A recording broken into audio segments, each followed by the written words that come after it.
We are ready to begin our program this evening. Thank you all for coming, and I want to welcome you to the Ames Story County 2022 Martin Luther King Day celebration. We are so excited that you are all here with us this evening, both in person and online. And so without further ado, we will start with Mr. Mlk Ryan. He is a senior patrol leader for Troop 196.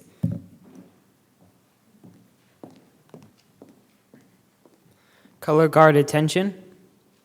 Will the audience please rise? Color guard forward march.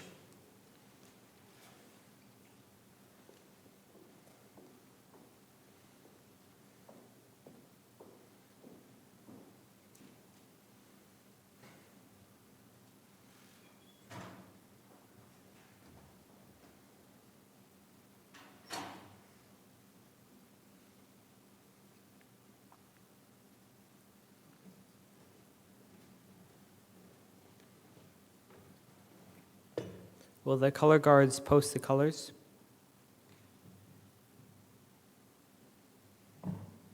Salute our hand over heart, and please join me in the Pledge of Allegiance. I pledge allegiance to the flag of the United States of America and to the republic for which it stands, one nation, under God, indivisible, with liberty and justice for all. The audience may be seated. Color guard dismissed.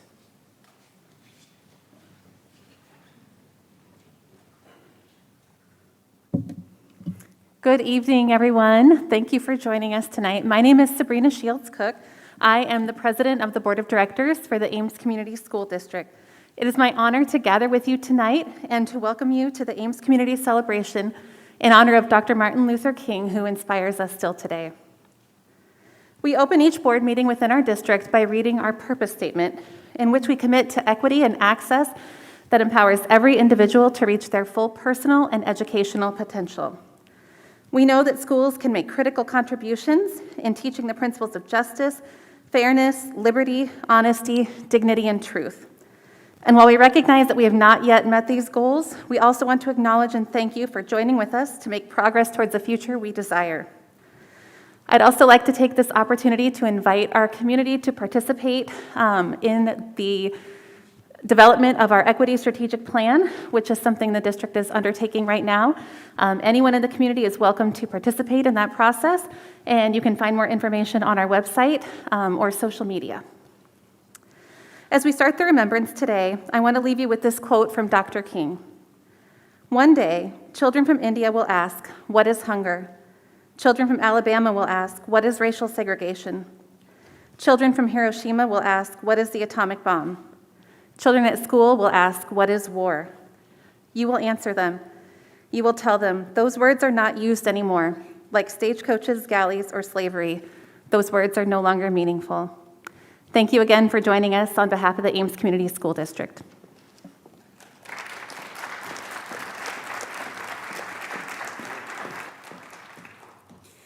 I apologize for that brief exit. But good evening. I'm Vanessa Baker-Latimer. I'm a member of the MLK Planning Committee and the Housing Coordinator for the City of Ames, and I'm honored to be your MC this evening. But before we continue with the program this evening, if there's any elected officials in the audience, whether local, state, or federal, would you please stand and be recognized?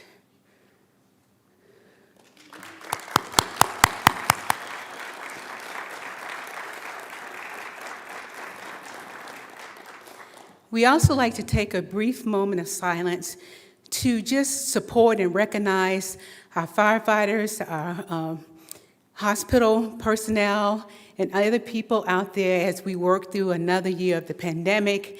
We want to honor and thank them for their service, and so we'll just have a moment of silence.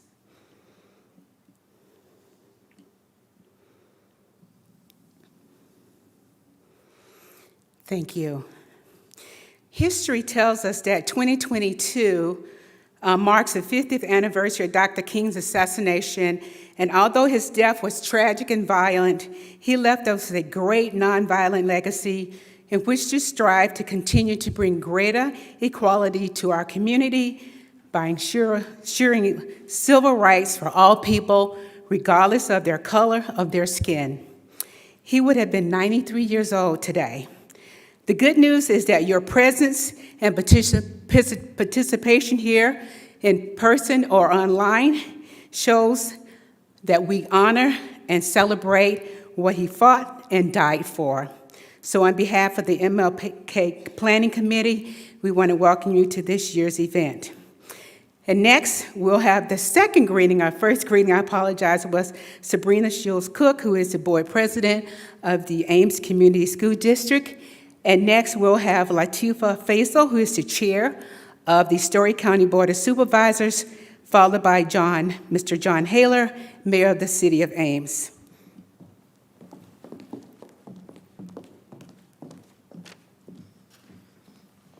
Thank you, Vanessa.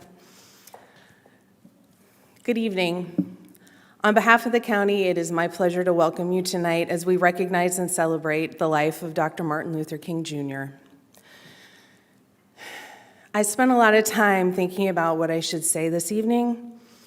How do I use the few minutes I have with you to adequately honor the work of this great man? And how, too, do I honor him? By calling out the work we still have yet to do. Dr. King said, "So long as I do not firmly and irrevocably possess the right to vote, I do not possess myself. I cannot make up my own mind. It is made up for me."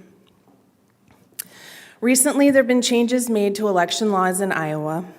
Polls close an hour earlier. The timeline for voting by mail has been reduced. There are new restrictions on who can return absentee ballots and more.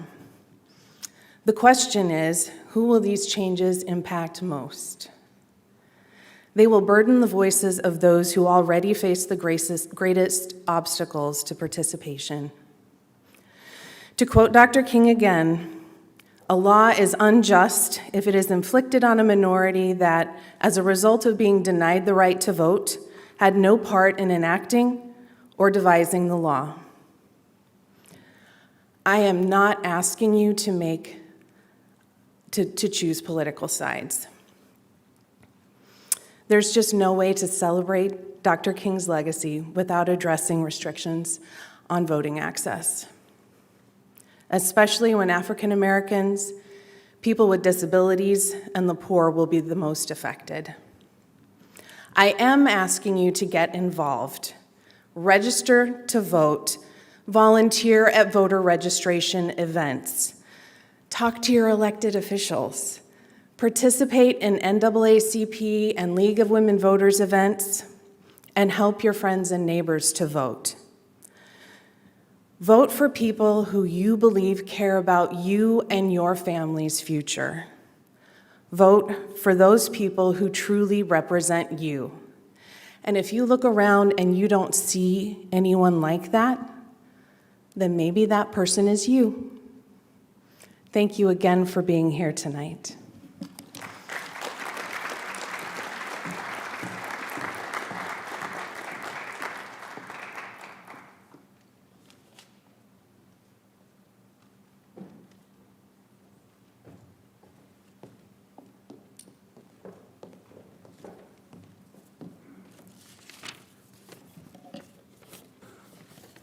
Good evening. It's my pleasure on behalf of the City of Ames, as well as the Ames City Council, to welcome you to tonight's hybrid celebration honoring Dr. Martin Luther King. One of the core values held by Dr. King was serving fellow mankind. He said, "Life's most persistent and urgent question is, what are you doing for others?" So tonight, to honor Dr. King's memory and continue working towards making Ames a more welcoming and stronger community, I'm going to paraphrase Dr. King's quote and ask each one of you, what are each one of you doing for others in Ames? Because until each of us take responsibility and really start applying our own efforts, we're not going to get very far. It's not somebody else's problem. It's our problem to work towards. So tonight, I encourage every one of you to join me in building new relationships with people in Ames and people that may not look like you and may be different from you. To engage in open and honest conversations with others. And I can share with you that one of the joys I have had as mayor and serving you is getting to know so many different people, many who are not like me, and how rich my life is because of that. And ask them what you might be able to do for them. I believe by taking these steps, you will help make Ames a more welcoming and safe community. You'll experience, like I have, a richer and fuller life, and you'll also honor Dr. King's memory. So once again, on behalf of the City of Ames, thank you for taking time to come out and to celebrate, to participate. This is an important evening, and I look forward to the rest of the program. Thank you.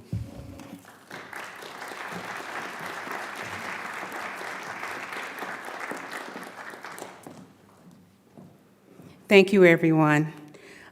Before we start our next part of the program, I just wanted to take a few moments and recognize the sponsors of this year's event. They're located in your program and on Facebook, but they're so important to the success of our program. And that's the Ames branch of the NAACP, the Ames Chamber of Commerce, the Ames Human Relations Commission, the Ames Police Department Foundation, the Ames Public Library, the Ames Community School District, the Ames Water Plant, the Body of Christ Church, the City of Ames, Hastings, Garden, and Buckner Attorneys at Law, Hy-Vee, Iowa State University Library, the League of Women Voters of Ames and Surrey County, the Rotary Club of Ames, Ain and Edna Clinton and Family, United Way of Surrey County, and the YWCA ISU. Please give them a round of applause for their support.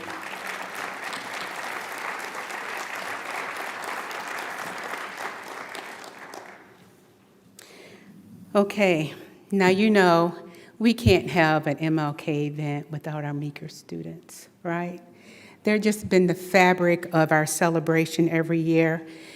And although they cannot join us in person tonight, they will join us by video, led by Mr. Graham, singing Martin Luther King, so please see them on video.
That was still good, right?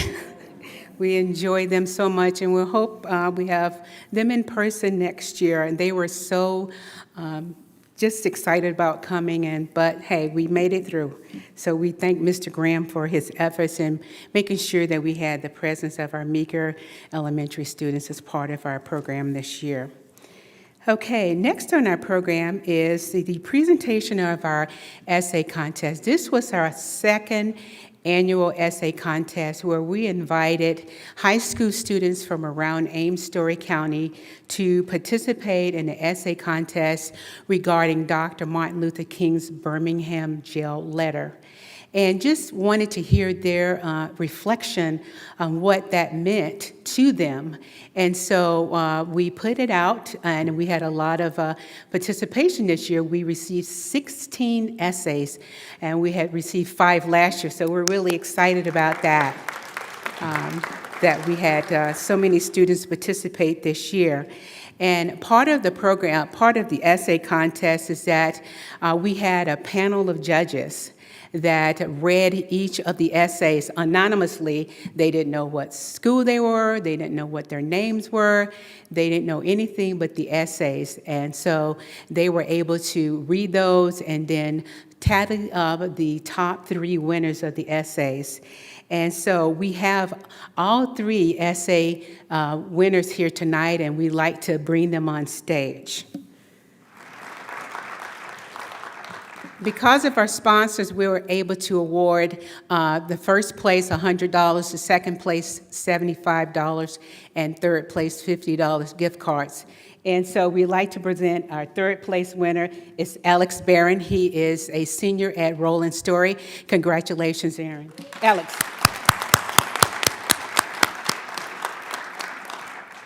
And our second place winner, we'd like to award to Cade Murphy. He's also a senior at Roland Story High School, and congratulations, Cade.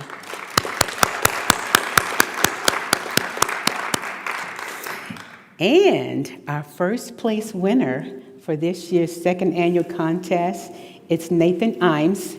Nathan, congratulations on him being our second annual first place essay winner.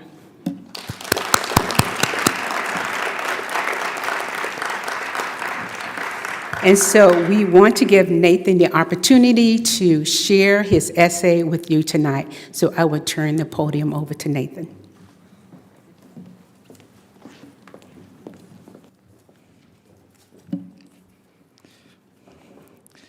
Born as Michael in the early 1930s, in a country battling itself in regards to its morals, Martin Luther King Jr. was preordained to become one of the United States' most important historical figures. His legacy continues to grow as men and women around the world continue to follow in his gracious footsteps to shed light on the flaws still hidden within today's justice system. While fighting for the God-given rights not completely granted to African American individuals at the time, King pummeled into conflict after conflict, and at one point even saw himself in jail. In 1963, King was leading protests, which seldom became violent, in Birmingham, Alabama. Unfortunately, his efforts proved unsuccessful, as protesters were hosed with water and attacked by police dogs. Many were injured and arrested during the protests, but what caused an even larger predicament was the lack of bail funds. King and his posse of activists were not nearly as prepared as they may have thought, thus leading to their eventual arrests. It was then that King arrived at his cell and penned the famous Letter from Birmingham Jail, whilst being tried in court for violating an anti-protest order. His letter simply explains that people have the responsibility, moral or not, to eradicate laws that are unjust to the common individual. Here, King writes, quote, "We are caught in an inescapable network of mutuality, tied in a single garment of destiny. Whatever affects one directly affects all indirectly," end quote. His words struck a chord with the townsfolk, as most of his scriptures served as an account of the many journeys taken to achieve civil liberty. King's words carry a rather simple motif, and he makes it clear that what he is saying is true, especially with what he wrote prior to this quote. His intentions lie within the words, quote, "Injustice anywhere is a threat to justice everywhere," end quote.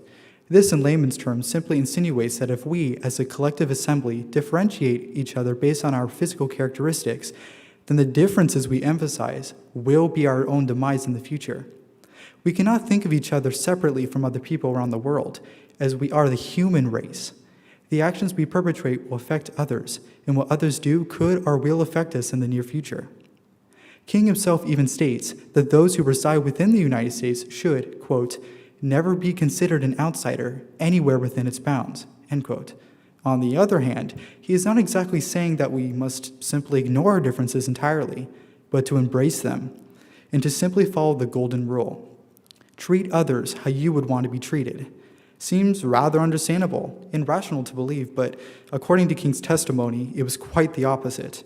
During his detention, the clergyman criticized King's nonviolent protests in Birmingham, saying they, the African Americans, should pick their fights in the court and not in the streets.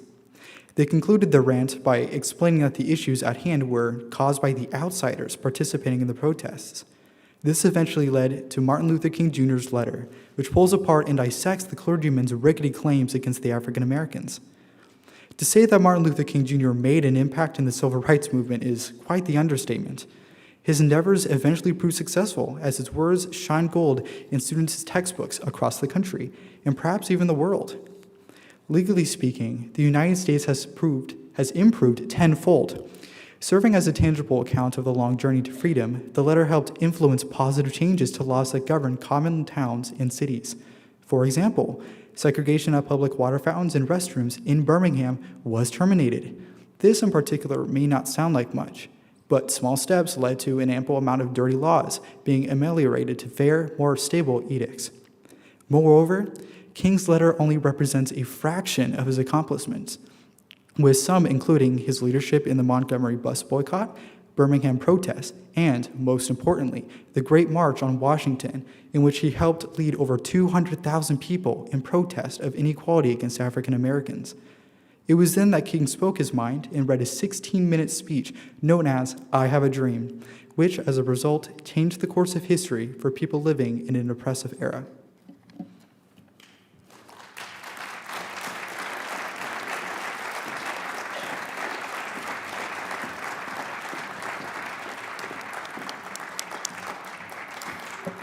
Thank you, Nathan, and congratulations again.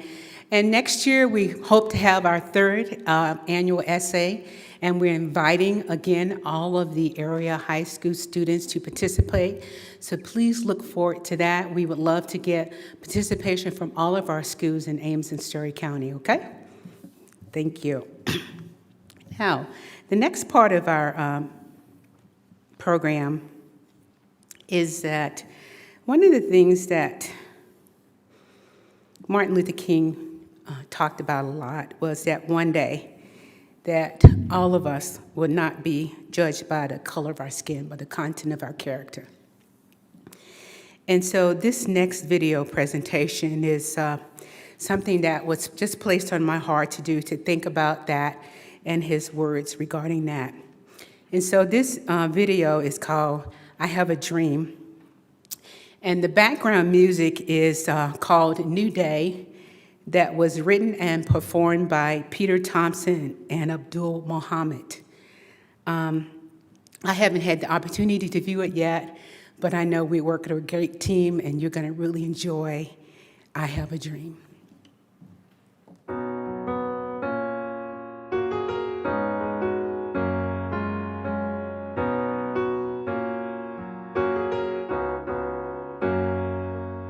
Today I woke up, and what did I see? A boy shot, a man cuffed, a woman locked up, and they looked just like me. And on the TV I saw brown babies in cages, with no money, no power, and no mama's embrace. We make the same mistakes. We think we need to live afraid, rising up by keeping others down, but we can work to find a new way.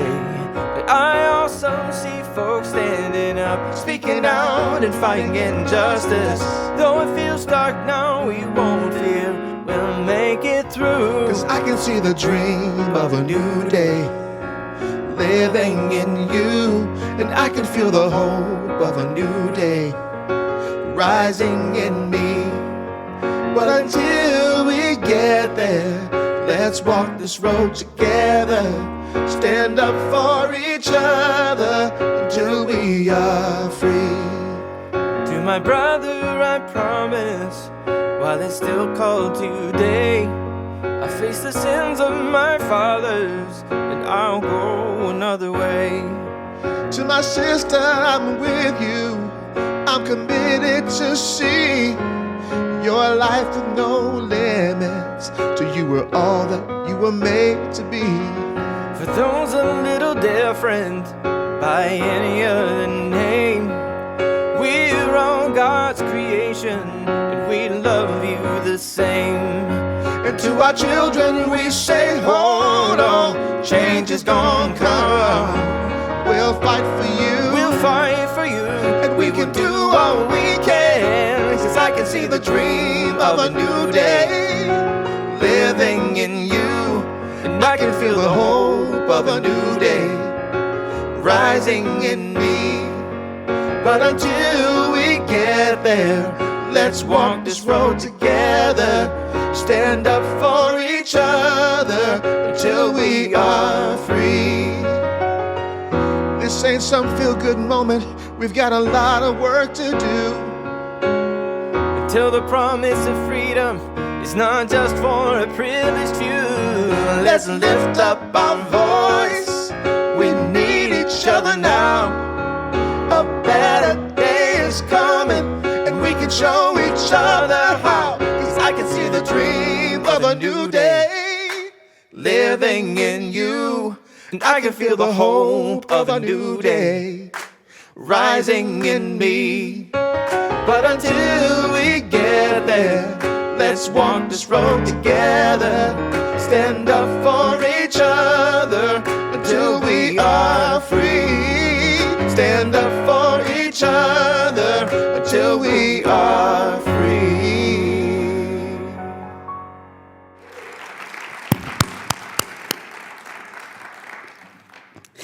I want to thank all the teachers and parents that helped make this video a reality, and to remind us that the children are our future, and we have to teach them the way to go.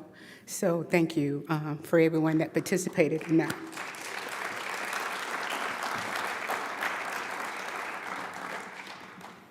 Next, we have the presentation of our Ames Humanitarian Presentation, and I'd like to welcome to the stage Jemai Fisher, who is chair of the Ames Human Relations Commission. Good evening, everyone. My name is Jemai Fisher. I use she, her pronouns, and I serve as the chair of the Ames Human Relations Commission. It's an absolute honor and privilege to share space with you all and present this year's Humanitarian Awards. During the month of January, during the citywide celebration of Reverend Dr. Martin Luther King Jr., the Commission recognizes and honors a worthy individual or organization. Their contributions to our community demonstrate extraordinary quality, especially in efforts to promote diversity, inclusion, and equity. We proudly call this the Humanitarian Award. This year, the Commission has decided to award both an individual and an organization. The first award will be presented to Annika Mundell. Annika serves as a Community Impact Director at United Way of Story County.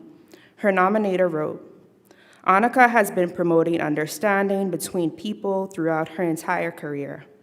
Annika, thank you so much for the wonderful work you have done and continue to do within our community. Annika, if you'll come up to the stage so I can present the award to you.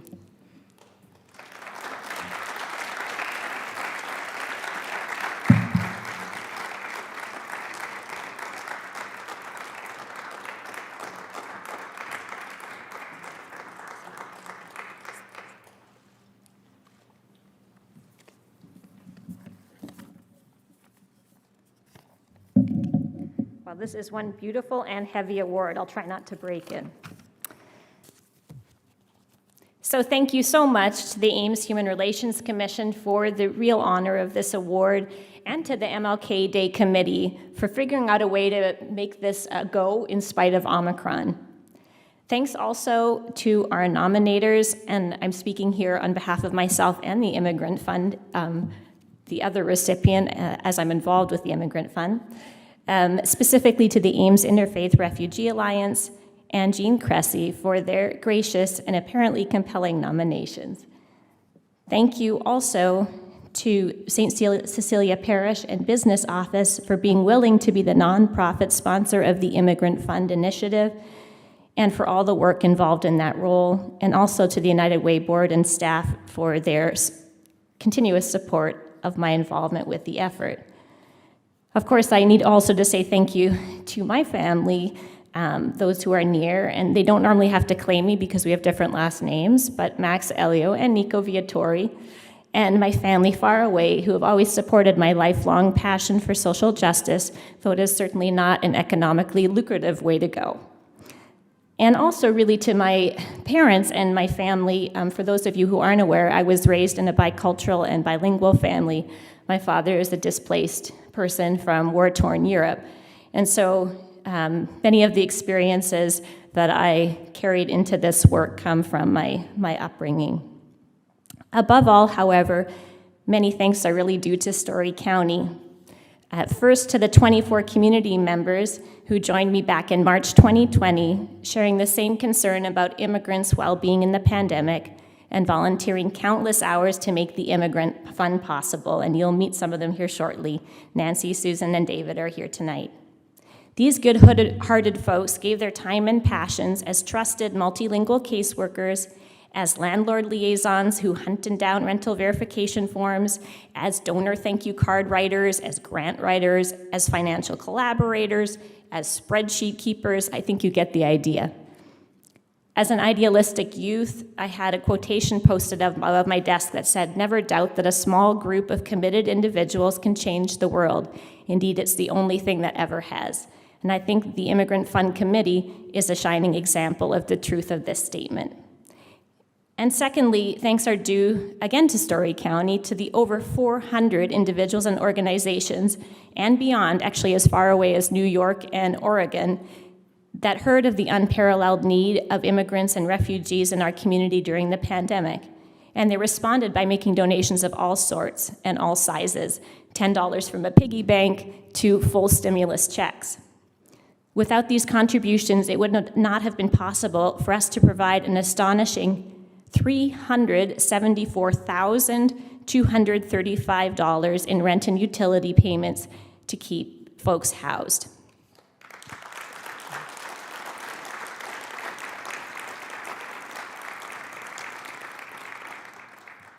So I hadn't met Nathan before, and we did not, check quotes, but he also chose a quote that spoke to me from the letter from Birmingham County Jail.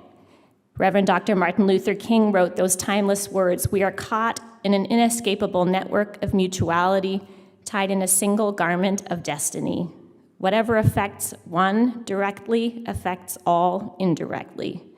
Indeed, immigrants and refugees in Story County are our neighbors. They are often our frontline and essential workers, part of Story County's garment of destiny. They are folks who came to America, they came to Ames, with the hope of a better life for their children and grandchildren.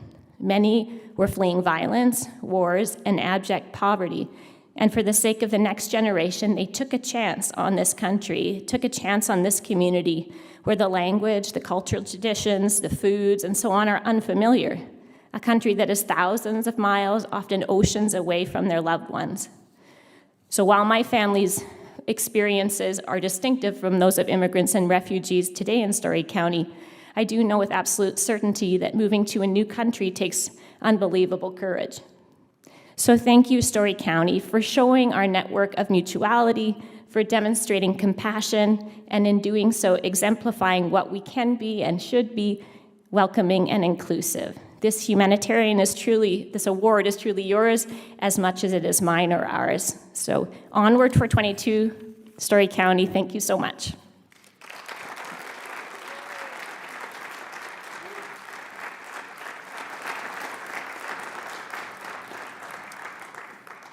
The second award will be presented to the COVID-19 Emergency Fund for Story County immigrants.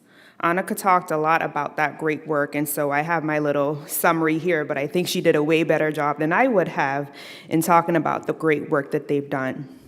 But again, it was organized in response to a need observed soon after the COVID-19 epidemic began to impact residents in Story County. And by November 2021, the fund had grown to $372,672 in donations. $361,476 of that was provided in assistance and had been provided to 125 individual households. What a great example of a group of dedicated individuals coming together to help those in need. We thank you for your service and dedication to our community. And so if those individuals who are part or representing of that fund that was gathered by those individuals want to come to the stage to receive that award, I would appreciate it. Thank you.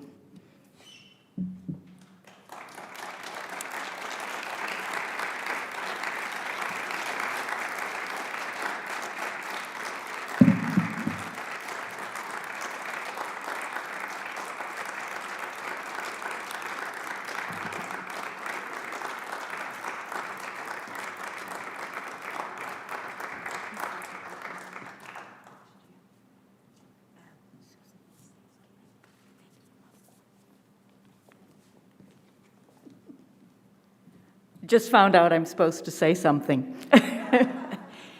But what I will tell you, first of all, I can talk through a mask. I've been teaching for many, many years. I can make my voice heard.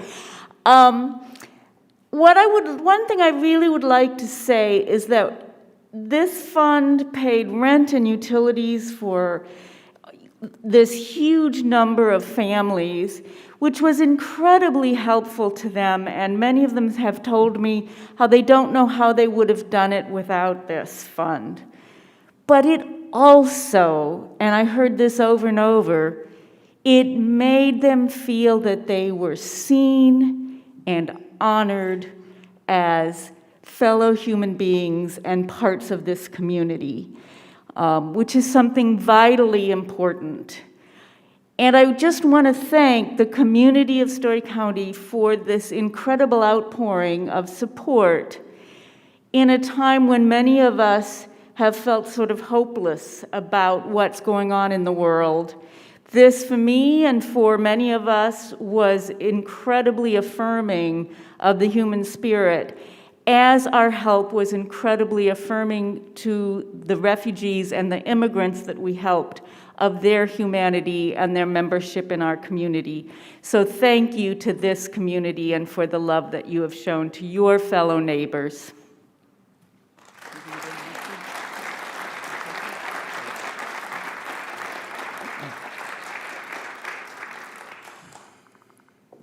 Wish I could share how much this has meant to me, to be able to see the testimonials. If I could just share those with you, how drastic the situation is of so many immigrants.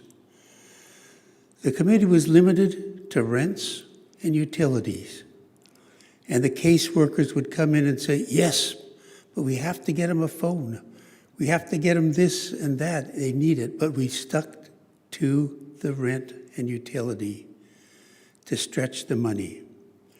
Because you can picture what it means to a family to face eviction because of the virus and lack of support from the government to the immigrants.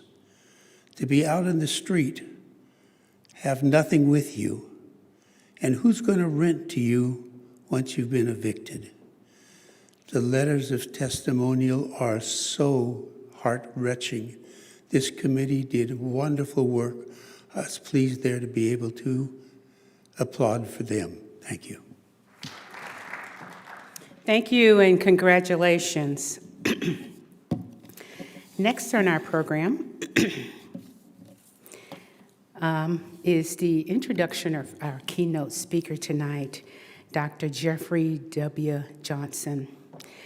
Jeff is the 8th individual to serve as Chief Executive of the Association in its 143-year history at the Iowa State Alumni Association. He graduated from Iowa State in 2014 with his PhD in higher education and administration.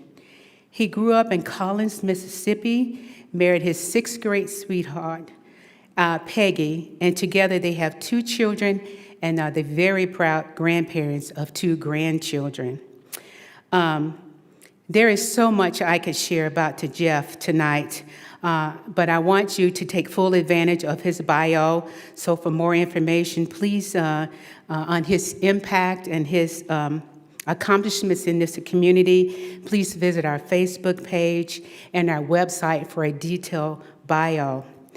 Now, without further ado, I want to welcome to the stage my friend, Jeff Johnson, incomparable, talented Mr. Cyclone, to the stage.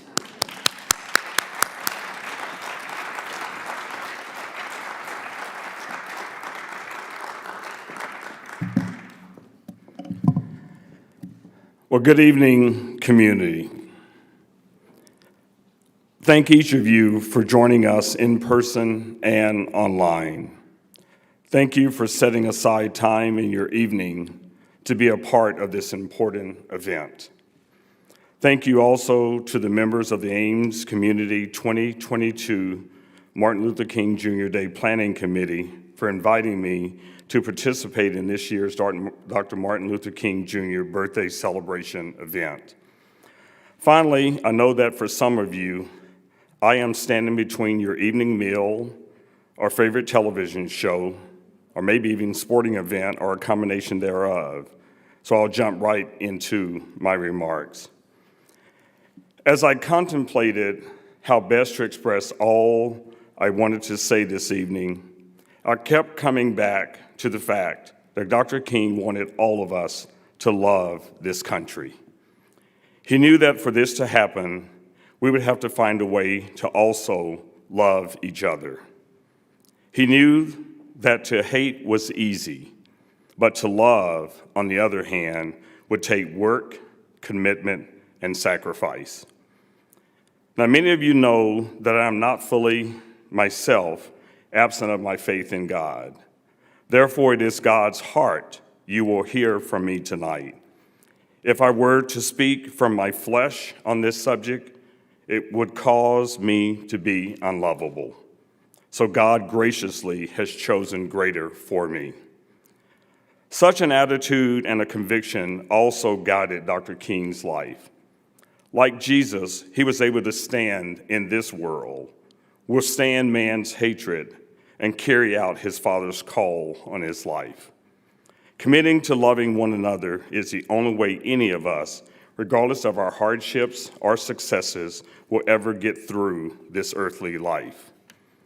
Some may even think at times that the smiling, happy-go-lucky, or happy-go-lucky, hugging Jeff Johnson is naive and silent on issues of race, hatred, poverty, police brutality, voter suppression, public education, and other issues here in our own community and nation. But for those who really know me, they know otherwise. You see, I take a God approach to engaging in these life events. God simply delivered truth to whomever he spoke to about social ills of the day. Those encounters, sermons, or conversations, however, were never absent of love. So in keeping with the Martin Luther King Celebration Committee's request, I will speak to the theme, how has Dr. King's I Have a Dream speech impacted my life, and what lessons do I have for youth of today to be inspired to dream? For 4 of the 9.5 years that my wife Peggy and I existed as a married couple in Hattiesburg, Mississippi, to the 5.5 years our family lived in Lawrence, Kansas, to the 3.5 years we lived in Champaign, Illinois, to our now almost 23 years of living here in Ames, Iowa, a framed copy of Dr. King's I Have a Dream speech, which I received as an undergraduate student during my time at the University of Southern Mississippi, has hung in a public space in each of our homes. One criterion has guided its placement in our home. It must hang in a place where the person who might engage with it is by themselves, and they are not ever questioned on if they saw it or read it. Their hearts or consciences take care of that. What has amazed Peggy and me over these 36 years are the number of folks who have thanked us for making this speech a visible reminder in our home. The speech has allowed us to engage in many thoughtful and open conversations. If any of you have been in our home for any length of time, you know this space is our guest bathroom off of our kitchen. So how has Dr. King's I Have a Dream speech shaped my life? Here are my top 3. First, it clarified the hearts of the adults and my own parents to me. Secondly, it clarified the fact that the man who wrote and delivered this speech was a man of God, filled with faith, and he understood the important role the Black church plays in the community. And thirdly, it allowed me to believe in humanity and what can happen when we are neighborly. So I want you to pause with me for just a moment for a group activity. When certain years as well as certain dates related to our nation's history are communicated, these years or dates bring about similar mental pictures for many of us. As I list a few of these years or dates, let us see how many of these we can connect on. 1776, signing of the Declaration of Independence. 1791, the Bill of Rights ratified by 3/4 of the states. 1861, the Civil War. 1863, the Emancipation Proclamation signed. 1865, Abraham Lincoln assassinated. 1914, World War I.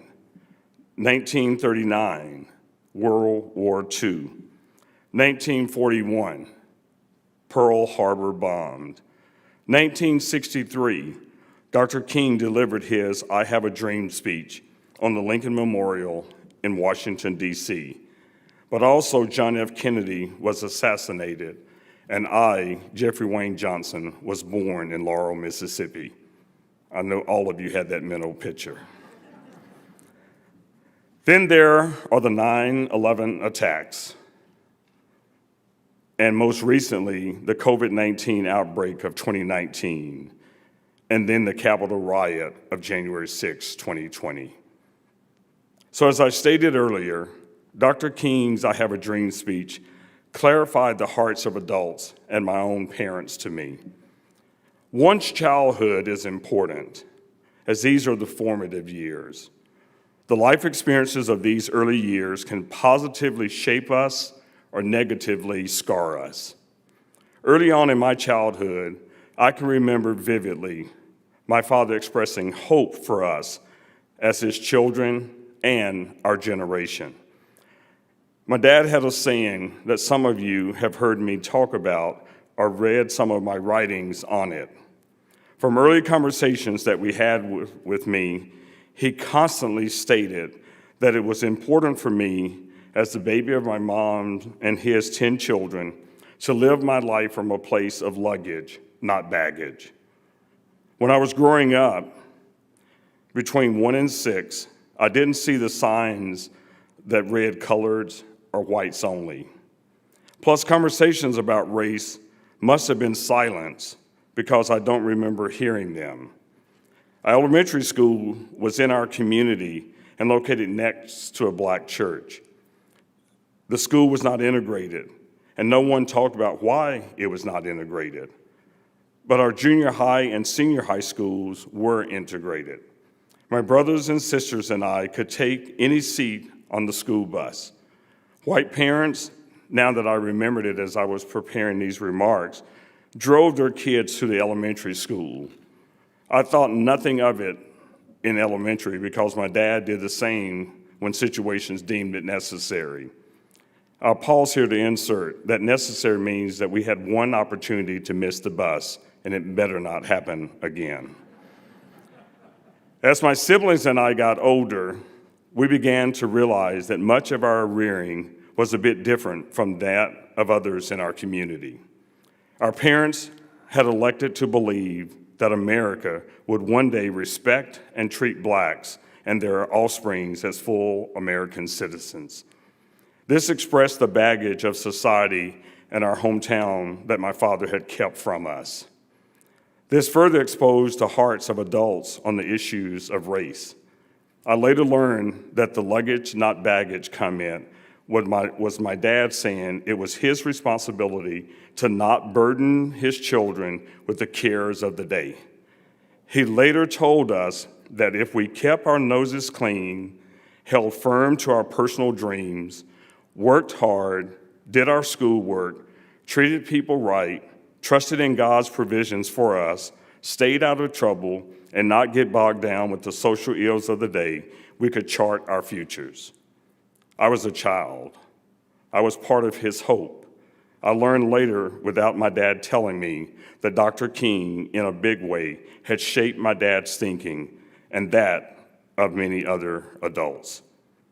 I also stated earlier in my remarks that Dr. King's I Have a Dream speech shaped my life as it clarified the fact that the man who wrote and delivered that speech was a man of faith, and he was a man of God, and he understood the important role that the Black church plays in community. You see, God, faith, and the Black church were like salt, pepper, and sugar in my upbringing. They weren't just there, they were daily staples. As I got older and learned more about my slave ancestors, I found out God, faith, and a spiritual gathering place was considered staples of early slave life for Blacks in America. Much like Coach T.J. Otzelberger, our current men's basketball coach, says, and I may be paraphrasing, defense travels. But you know, so does God, faith, and the Black church experience. While life in this country was tough for Blacks, simply because they were Black, God, faith, and the church remained their constants. Blacks, me included, also never used religion to disguise or permeate hate. As Dr. King asked in his speech, we must not be guilty of wrongful deeds. Let us not seek to satisfy our thirst for freedom by drinking from the cup of bitterness and hatred. The church for slaves was often a set of designated cabins on the plantations. Slaves also sang hymns in the fields when they gathered before and after hard labor, and even when they were being beaten, raped, or wronged, they consistently prayed to God without ceasing. As their families were separated, sold, and ravaged, again, God, faith, and the church sustained early Blacks in this country. But the church, post-emancipation, became the Black community's country or social club, or their gathering place. If you ever want to understand why we, as Blacks, rely on our churches and ministers, just take a moment to study Black life in American history. But I have some breaking news. Some people and groups are working hard to keep conversations and teachings regarding Black history out of our public schools, and this is also happening near us. So as a Black in the South, and probably other places, my family could not go to any country clubs. We weren't allowed to join social clubs, professional clubs, or even the League of Women Voters. So we dressed up and we went to the church. The church is where we got our information of the day, and we would commune corporately with God. It also allowed us to stay focused on hope when life offered no reason to believe hope was still a viable option. I learned later in my life, while I was pursuing my master's degree in higher education at the University of Kansas, that only 3 occupations in this country made up the early learned societies. These societies were set aside for doctors, lawyers, and clergymen. Early on in this country, Black ministers could not let one know that they could read. Today, the church is still central to Blacks and Black communities. Like with Dr. King, Blacks over the years have looked to ministers. It may be the reason people sometimes don't understand our love for Reverend Jesse Jackson, Reverend Al Sharpton, Bishop T.D. Jakes, to help them make sense of the intersections of faith, social justice, the courts, policing, education, and voting. Finally, the third way Dr. King's I Have a Dream speech has shaped my life is that it allowed me to believe in humanity and what can happen when we are neighborly. Because of slavery, Dr. King, I believe, understood that many whites in America held on to their colonial beliefs that blacks were savages.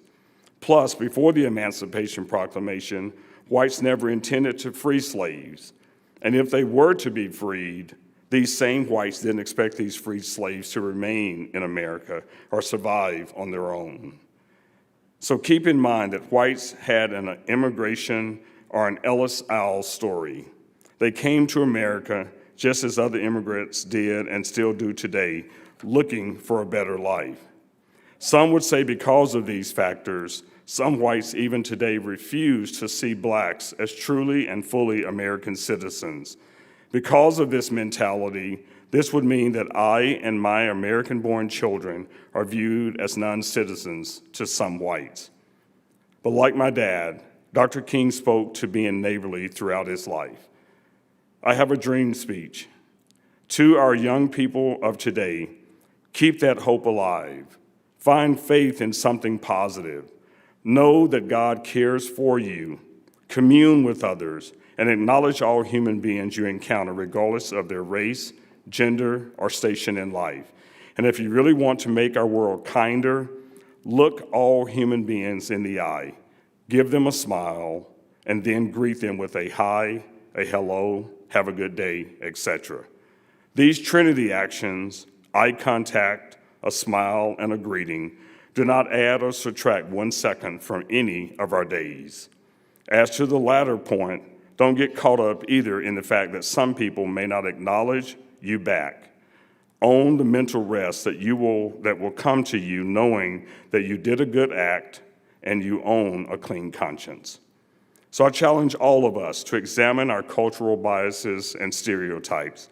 All of us should commit ourselves to providing an environment that is as inclusive in every way possible. Our goal should be to create a community where everyone can thrive and survive, not one that causes people to hide and collide.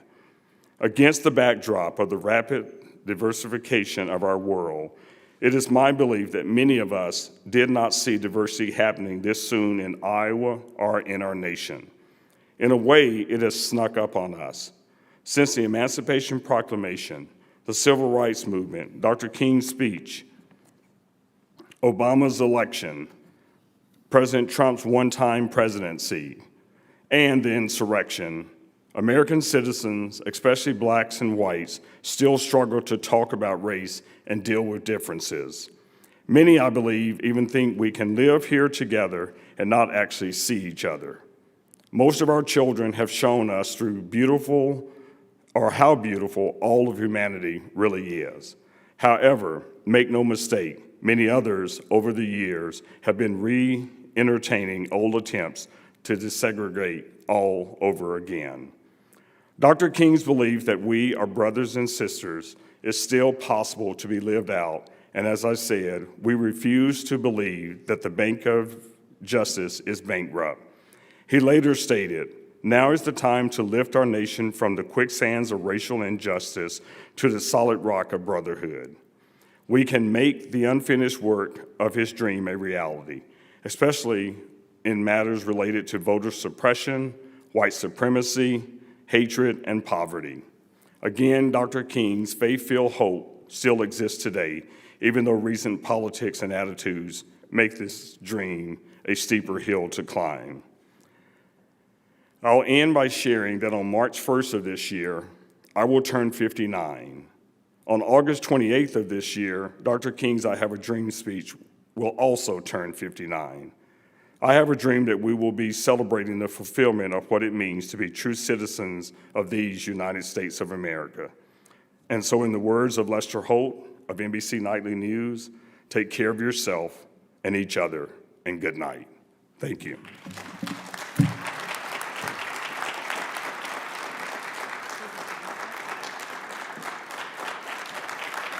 Thank you so much. That was so inspiring. We really appreciate your time, your heart in speaking to us tonight.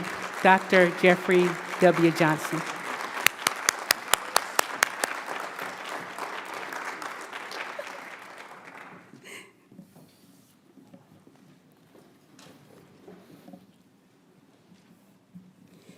Okay, as we're moving along with our program, we want to take this opportunity. We started this video presentation last year, and we wanted to continue this year to just celebrate those who embrace, not all those, but the community leaders and sponsors who have embraced the Martin Luther King quote that we asked a lot of you to please put on our Facebook page.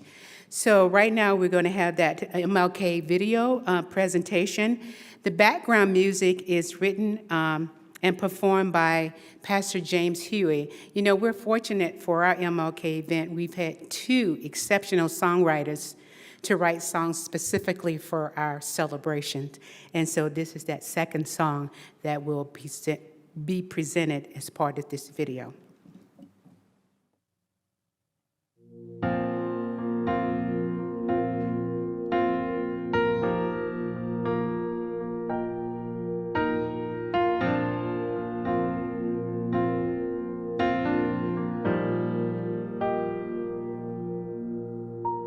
There was a man who believed in freedom, freedom for every color and skin. There was a man who believed in justice, justice for every one of God's children. There was a man who believed we were all part of one family. I want to be one to hold his legacy. I want to be counted as one who changes history. I want to be one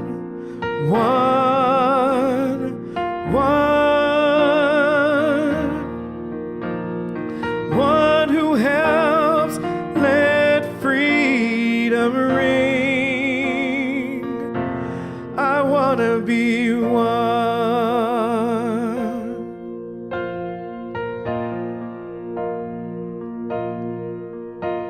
There was a man who believed in equality, equality for all of mankind. There was a man who believed in victory, victory we celebrate today. There was a man who believed we were all part of one family. I want to be one to hold his legacy. I want to be counted as one who changes history. I want to be one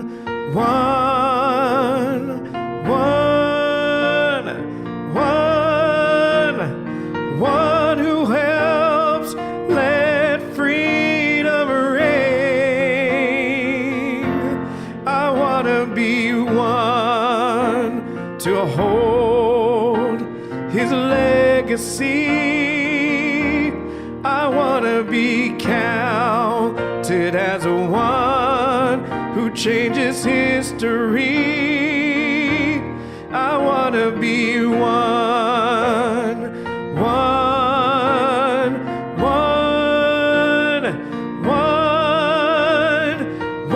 who helps let freedom ring. One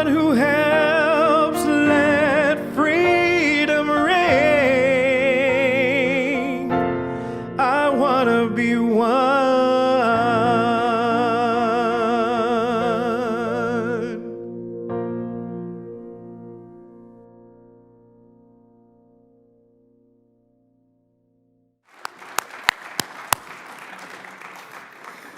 Ooh, I love that song. So thank you for allowing us to share that again with you this year. So I have some closing announcements as we end the end of our program, and just wanted to share with you. February is Black History Month, and I wanted to share a few events that will be occurring for your consideration and attendance. On Thursday, February 17th, is the annual Freedom Fund event hosted by the Ames branch of the NAACP. The event will be held at the Gateway Hotel and Conference Center. Our keynote speaker is Joshua Barr. Registration is now open at www.naacpamesiowa.com. Also, the Ames Public Library is celebrating Black History Month and diversity with programming throughout the month in partnership with a variety of community groups. And all events will be posted on the library's website at www.amespubliclibrary.org. Also, Iowa State University's website, please check it out for events for MLK and other Black History Month that are open and free to the public, so we wanted you to take advantage of that. Also, occurring in March, the 1st through the 5th, you don't want to miss this event that's being hosted by the Ames Parks and Rec Department, the Ames Public Library, the Police Foundation, ISU Lecturers Department, the Ames Human Relations Commission, in bringing what they call hip-hop culture performance by the Reminders. This will include workshops that will focus on positive expression through songwriting, music, and dance. And for more information, please check out the City of Ames Parks and Rec website or any of the sponsors mentioned for information and tickets that will go on sale. Also is the goal to get as many free tickets out to students across the community to participate. So if you would love to be a sponsor of these events, please contact Craig at the Parks and Rec Commission. And so that is a few of our announcements that we have that's coming up, and we appreciate your time and attention tonight. And so as we end the program, we're going to have Peter Thompson come up. And please have all the MLK committee members, our presenters, please come across the stage, please, and stand. We will separate social distantly. Normally, George, we would have cake, right? So, during this time, it's not good to have cake, but we're going to have something, okay? So, as you leave tonight, thanks to Hy-Vee, we will have Mlk Cookies that we will be handing out to each one of you that are wrapped so that you can take them with you as part of the celebration of this year's event. So thank you, Hy-Vee, for producing these beautiful cookies, okay?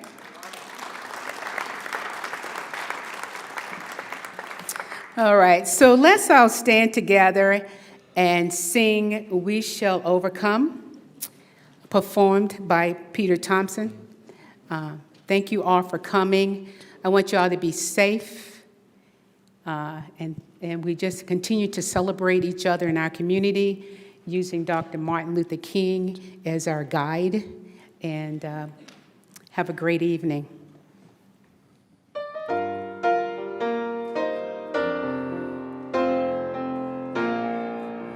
Sing it out good and strong. We shall overcome. We shall overcome.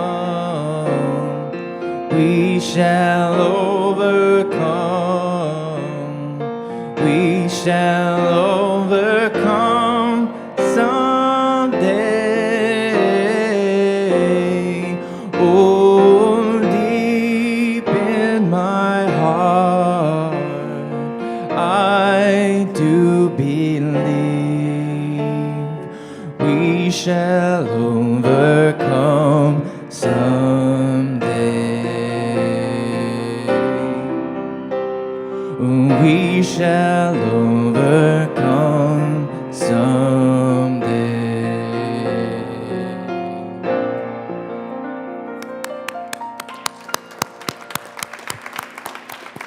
And those who were presented and participated, please stay for photos afterwards. And again, thank you all for coming in person and online. We love you. We'll see you in 2023. Be good, be safe, love somebody, hug somebody tonight, okay? Well, not here, when you get home. So good night.